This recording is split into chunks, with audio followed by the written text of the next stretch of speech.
What was expected to be a fairly humdrum affair turned out to be a compelling Africa summit, as one of the ANC's former top policy minds, Joel Netshitenzhe, spoke out on what he calls a global rise of white supremacy, whilst also blasting mining companies for not keeping it local and lacquer.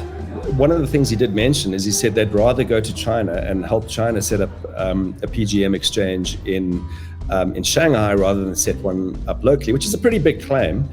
The Mapungubwe Institute has done a lot of research into how South Africa can beneficiate the minerals that it exports. At one point, Netshitenzhe spoke about South Africa exporting dust and stones, and he obviously is trying to get more industrial capacity in the local economy and get us to start doing stuff with that dust and stones instead of exporting it and then importing it back.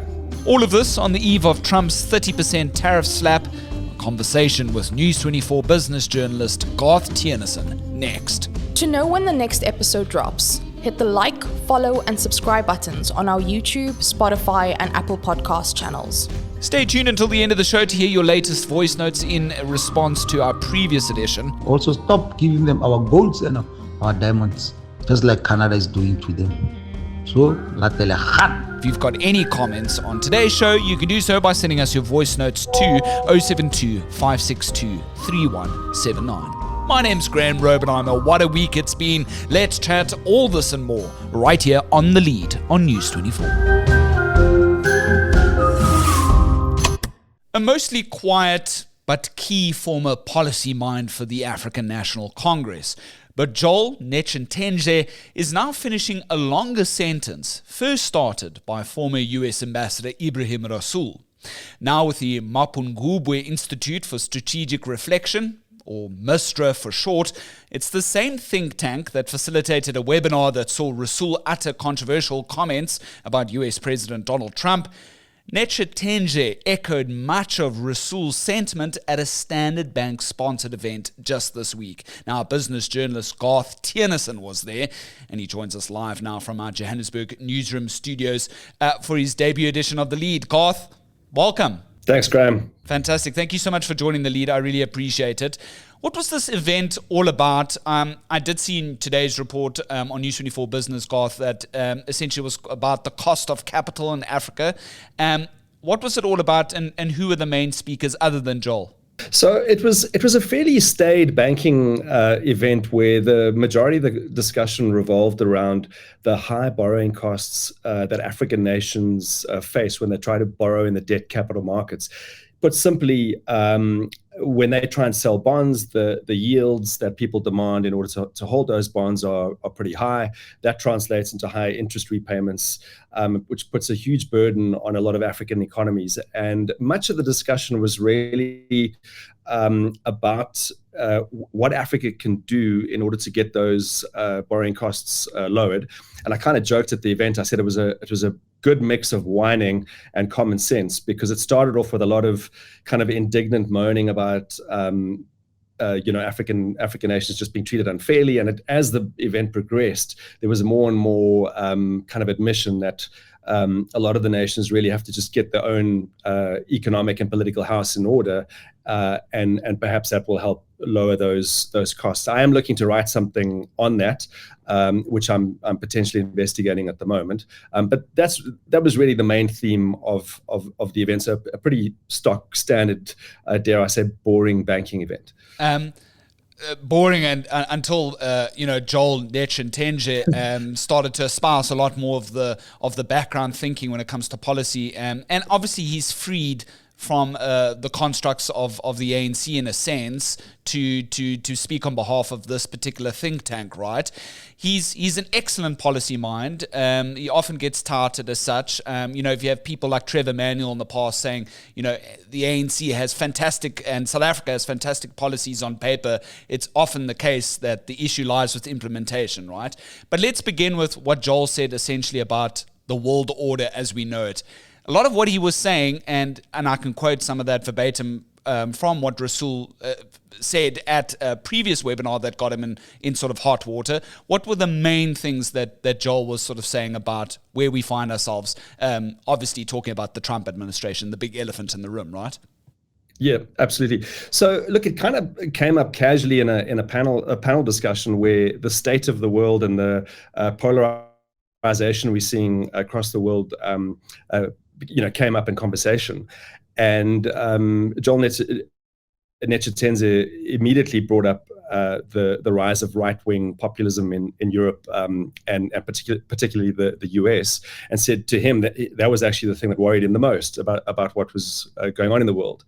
And of course, just prior to that, he'd spoken about all the military conflicts and how that was diverting financial aid from Africa to these military events. But he felt he was far more worried about the rise of right-wing populism. And then at one point he said, much of the discourse borders on white supremacy, and you kind of sense a ripple go through the audience because, as I said, it was a boring banking conference, and then he said that, and I immediately made the connection to the Rasul comments, as you have rightly pointed out, that Rasul made very similar comments and ended up getting kicked out of the US. So I obviously, my journalistic ears pricked up and made sure I had everything down. But the panelists obviously, understandably, immediately shifted back to the main topic of conversation. So they didn't go down the whole full rabbit hole of that. But clearly, it's something that he sees as a big concern. And obviously, he represents Mistra, and the webinar that Rasul attended, which, we made those comments and landed himself in hot water, was also coordinated by Mistra. And I thought I'd just quickly quote verbatim what Ibrahim Rasul said at that particular webinar, quote unquote. The second discontinuity is almost that I think what Donald Trump is launching is an assault on incumbency, those who are in power, by mobilizing a supremacism against the incumbency at home, and I think I've illustrated that abroad as well. And then he says, in terms of that supremacist assault on incumbency, we see it at the domestic politics of the USA, the MAGA movement, the Make America Great movement, etc., etc. So, I mean, Rasul didn't necessarily say white supremacism. Yeah, we have Joel saying sort of, outright, white supremacism. It's basically the same hymn sheet, if you will. And then Joel also kind of joked that he wasn't sort of, held back by being a diplomat, that he could make those comments, right, Garth? Yeah, absolutely, and obviously that elicited chuckles in the audience because, as you said just now, the kind of governmental shackles are lifted off of him. But the fact remains is that he's still a long-standing former NEC member, and he was as you said, he was a policy maestro at that party, and it'd be interesting to see how the US responds, if they respond at all. But given how quickly they responded to the Rasul comments, I'd be surprised if nothing comes out of this. But I certainly will be keeping tabs on it. In the context of how we understand everything at the moment, look, we're barreling towards the Trump tariffs by midnight tonight, right, Garth? The 30% punitive tariff should come into effect. Yeah, as far as I'm aware, that's the dateline or the timestamp when it the goods actually get hit with those charges. I've tried to get a better understanding from the presidency and from government, what exactly are the stumbling blocks as to why we can't seem to get a better deal with the US.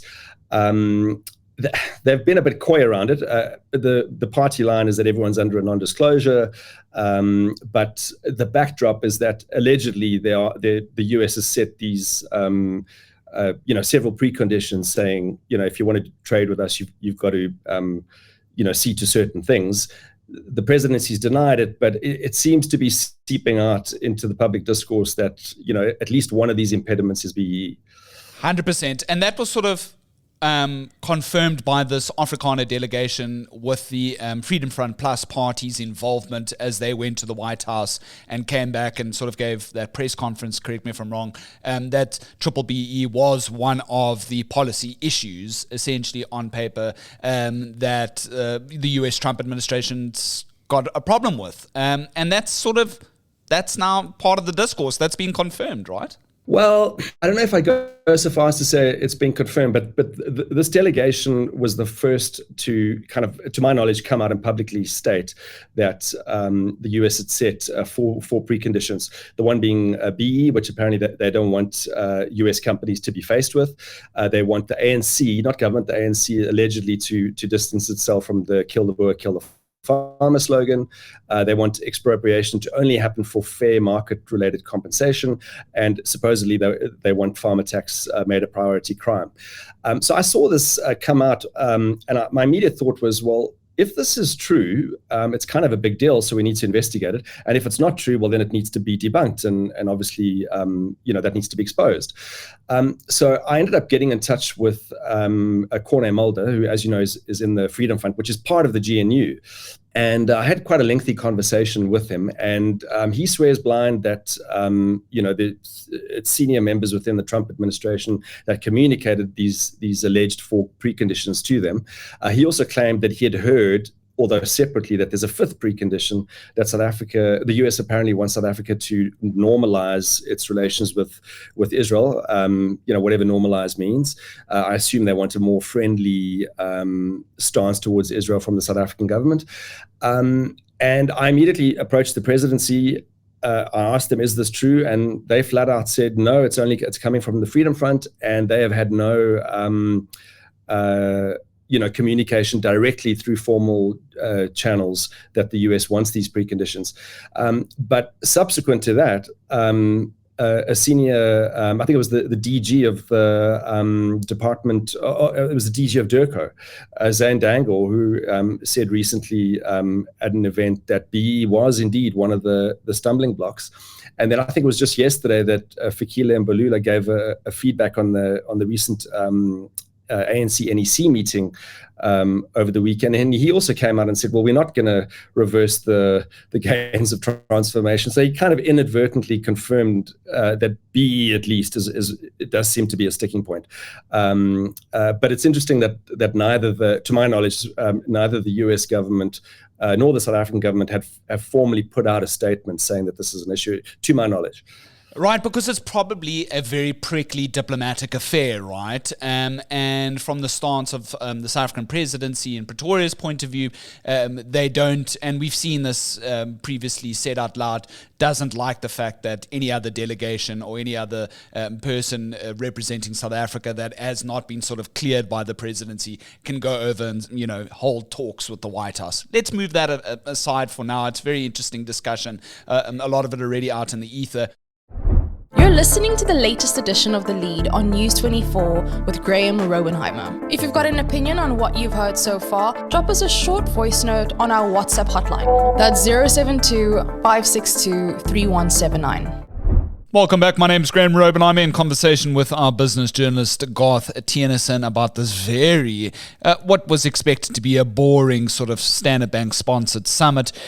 Exploded a little bit, if you will, with Joel Netshitenzhe's comments about his views on this new world order, claiming it's a white supremacist led. One of the most interesting points, though, of the evening, in line with this banking sort of summit, was when Netshitenzhe he came out and took this big swipe at mining companies, and he's alleged that they've been the local mining companies have been blocking attempts to launch a platinum group metals exchange in South Africa to create a platform for that to happen. We know that the US wants a lot of our precious group metals. It's one of our key outputs, right? So what exactly is an exchange like this? Why is it such a hot talking point? So the Mapungubwe Institute has done a lot of research into how South Africa can beneficiate the minerals that it exports. At one point, Netshitenzhe spoke about South Africa exporting dust and stones, and he obviously is trying to get more industrial capacity in the local economy and get us to start doing stuff with that dust and stones instead of exporting it and then importing it back. And at one point he said, but beneficiation can also take the form of financial beneficiation, where you're trading these commodities on an exchange, and from that you can get all sorts of financial derivatives and financial products that can be spun off of this physical trade in goods and services, because a lot of in PGMs, because a lot of the financial instruments that get traded in international markets are not actually the physical goods, but they're essentially contracts that give you rights to either buy or sell an underlying commodity. And I think he's trying to promote that as an idea locally.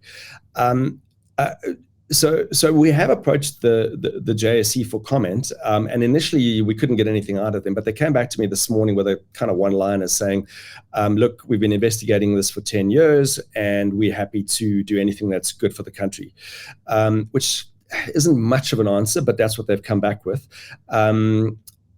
I'm trying to get a follow-up interview with Joel Netshitenzhe to further unpack this, and we've also approached some of the platinum producers locally, asking them for their comments. So we're hoping to do a follow-up story where we can delve into this a little bit more deeply. But one thing did strike me. I went onto the Mapungubwe Institute's website, and if you click on donors, two of the donors are major platinum producers, so I found that kind of interesting. But hopefully I can unpack that further once I get a follow-up interview with Joel Netshitenzhe. It's a fascinating aspect of the business realm at the moment, because the world wants our precious group metals. We have a lot of it. It's one of our key outputs to the US, correct? We've got a big stake in it, and it is one of our, for the lack of a better term, foreign trade trump cards, if you will. What are these, according to Netshitenzhe, what are these local mineral companies thus doing? Are they then, in his words, allegedly then rather going to China? Well, he was pretty vague on what sort of obstruction they were really engaged in, and this is why I want to try and interview him again to further unpack this. But one of the things he did mention is he said they'd rather go to China and help China set up a PGM exchange in Shanghai rather than set one up locally, which is a pretty big claim. So we certainly are going to try and delve into that further and get to the bottom of it. But obviously it's reliant on some of the parties coming back to us. But the interesting thing is South Africa has something like 80% or more than 80% of the known platinum group metal reserves. And the only other two countries, to my knowledge, that have significant PGM reserves are Russia and Zimbabwe, which you could argue are probably bigger pariah states in the eyes of the West than we are. So we are pretty much the dominant supplier globally of PGMs. And I guess Netshitenzhe does have a point. Why do we not have a PGM exchange locally? And why isn't that not benefiting the people? At the end of the day, right, is also a very interesting thought to have in itself. And it's just so difficult when we're obviously dealing with a world geopolitical economy that is obviously it's meant to be so neoliberal. But under the Trump administration, we can now, with these tariffs, obviously, countries are cloistering up, and it's getting tense out there, and it's getting difficult to obviously start new markets, right?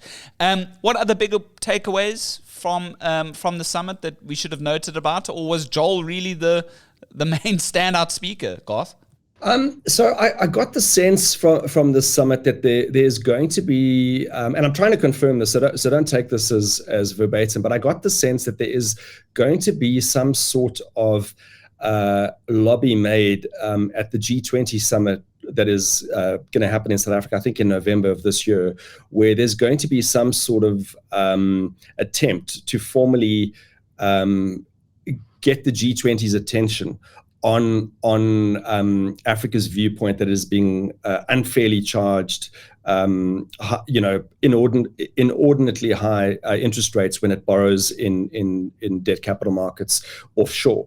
The cynic in me goes, I'm not sure how effective that would be. I use the analogy of, that's like me walking into my local bank and kicking and screaming for a better interest rate on my home loan. I'm not sure that would work.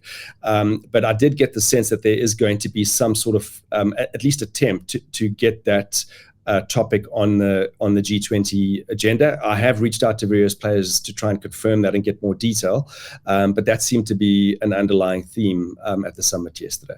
Right. I'm about to let you go, Garth, and I just apologies for this on my previous thought. In terms of these precious group metals that South Africa has abundance of and the world really needs, what are their future utilities, or what are they generally used for that makes them so, which makes them so attractive? Yeah, so the main use of PGMs at the moment is in cutting auto car emissions. So essentially, they get used in catalytic converters, and they're a key component in that. But of course, the world is moving slowly and steadily towards electric vehicles. And South Africa is trying to move with that by developing what is called the hydrogen economy. And apparently, I'm no guru on how this works further downstream, but platinum is also a key component in hydrogen powered vehicles and other sorts of automation. So we try to get, or we already have a key foothold in the catalytic converter market, and we're trying to obviously also develop this hydrogen economy, and PGMs are key there. But a quote, I think I read this when I was at university, something that always stands out in my mind is someone once said the Stone Age didn't end for a lack of stones, and it was said to people in the Middle East who've got an abundance of oil, saying, don't rest on your laurels, because the world won't always run on oil. And I think before South Africans get too confident in the fact that 80% of PGMs are found here, there is always the possibility that there can be innovation and they could suddenly become far less relevant than they are today. 100%. At the end of it all, Garth, I'm just happy I still drive a vehicle with a carburetor engine. Old school, baby. Well, I drive a diesel bakkie, so I'm probably even worse. Yeah, commiserations to you. I'm sorry that the diesel price just went up, brother. True, this is true. That's Garth Tennyson. Fantastic. I really appreciate you having on the lead today. His latest piece is one of our editor's top picks today, just for the sheer interest in specifically this PGM side of things. Joel Netshitenzhe slams white supremacy in global political discourse. That's the article put out by Garth on our News 24 business team. Thank you so much for joining us on the lead today, and have a fantastic weekend. Thanks very much. Appreciate it. This is Bruce Whitfield's Business Week, powered by Capitec, the business bank for everyone. Business without the boring bits. It's a weekly wrap of the most important stories from the world of business, money and finance on News 24. This week, trade, tariffs, tantrums, turmoil and everything in between. Bruce Whitfield's Business Week is the podcast that respects your time and your intelligence. It does seem to be the case that domestic policy issues are the issues that have been the big stumbling block in getting this trade deal. So I'm not holding my breath for 5 o'clock Friday afternoon. It is the biggest story of our times, frankly. That is the one thing you need to worry about. It is the trade tariffs and what impact that's going to have on export abilities to the United States and South Africa's desperate need to diversify its portfolio of client countries. Thank you to Carol Payton, writer-at-large at News 24. Let's talk beer and brewing on Bruce Whitfield's Business Week. Beer consumption slowing down, it seems, across the world. Richard Rivett-Carnac is with us on this edition of Bruce Whitfield's Business Week. What's happening in South Africa, Richard? Is it all to do with the weather? Is it to do with the economy? Or people just don't like beer anymore? And while we're here, what's your favourite quote of all time? Share it with me, and if I think it's wonderful, I will share yours with everyone else. And why do you think it's wonderful? There we go. There's a challenge for you. Get in touch. Thank you for listening to Bruce Whitfield's Business Week on News 24, powered by Capitec, the business bank for everyone. For now, bye-bye.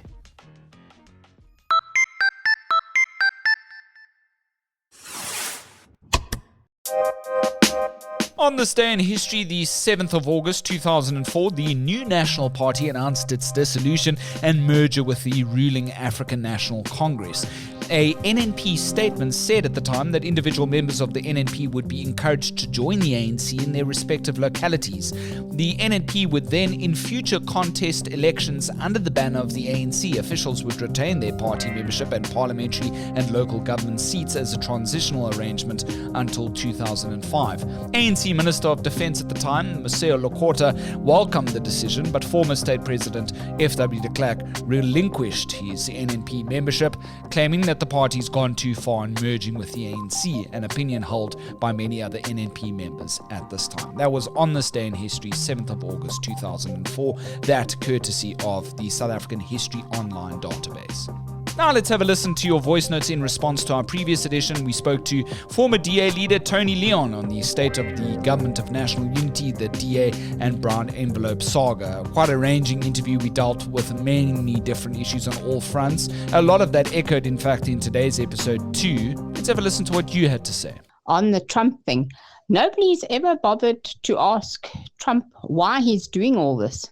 I have a suspicion that the American coffers are not as rich anymore as they are supposed to be, and he's trying to make revenue for the Americans, but at the expense of the entire world, just about, because they've lost so much money with all their negligence as well, and their stupid spending that they do wherever. And I think America is actually going bankrupt, and that's the reason he's doing what he's doing. But nobody's ever bothered to ask him. The lead, it's obvious. The USA President Donald Trump is not coming to G20, and he doesn't care about South Africa at all, and he hates South Africa because he says that it's a country where white people are being killed on daily basis. This thing of Donald Trump increasing the tariffs to 30% is very much wrong, because South Africa is not a country whereas it is rich or is an advantaged country. It's not a developed country. It's still developing, all right. The ANC needs to drop these racist BEE laws. They are the ones that are dividing this country. Nelson Mandela wanted a rainbow nation. This is not a rainbow nation. This is racism from the black man. The black man is racist with these laws. Hi, Grime. Really, Mr. Donald Trump is the bully of the whole world. Should he now really choose for South Africa? Who should we send as our ambassador? This is not a job interview. If our president sends somebody there, there's no point that they must choose not to accept. Then it means they don't want an African person, they want a white person to come there. So I think we should stop begging America and look for markets or whatever we are looking for somewhere else, and also stop giving them our golds and our diamonds, just like Canada is doing to them. So, Latele Khan, thank you very much. Thank you so much for your voice notes. I really do appreciate it. Your words are not even cold, sir. And we've just received the confirmation of the news that President Cyril Ramaphosa had another telephone conversation with his US counterpart, Donald Trump. That, in fact, actually happened on Wednesday morning. We only know that the call happened. Apparently, they discussed bilateral trade matters, according to Minister in the Presidency, Kumbucha Ntshabeni. They said they'd talk more. They acknowledged, quote-unquote, the complexity of ongoing trade negotiations. They expressed, quote-unquote, readiness for future collaborative engagements. Detailed discussions will be advanced by the respective trade negotiation teams. Not an awful lot of detail there. So I think as it stands, as Friday comes, hey, Trump's 30% tariffs come into effect. Well, there you have it. It's been quite a week, quite a roller coaster. We appreciate all your engagement here on The Lead on News 24. We continue to go from strength to strength. If you'd like to engage us on our WhatsApp line, it's 072-562-3179. Our mails is thelead@24.com. And if you'd like to be notified of our next shows coming next week, just hit the follow and subscribe buttons on our various channels. That's Spotify, Apple, and YouTube, as well as Iono if you find yourself on that particular channel there. My name's Graham Robenheimer. You know what I always say, as long as there's news, we'll have, of course, The Lead.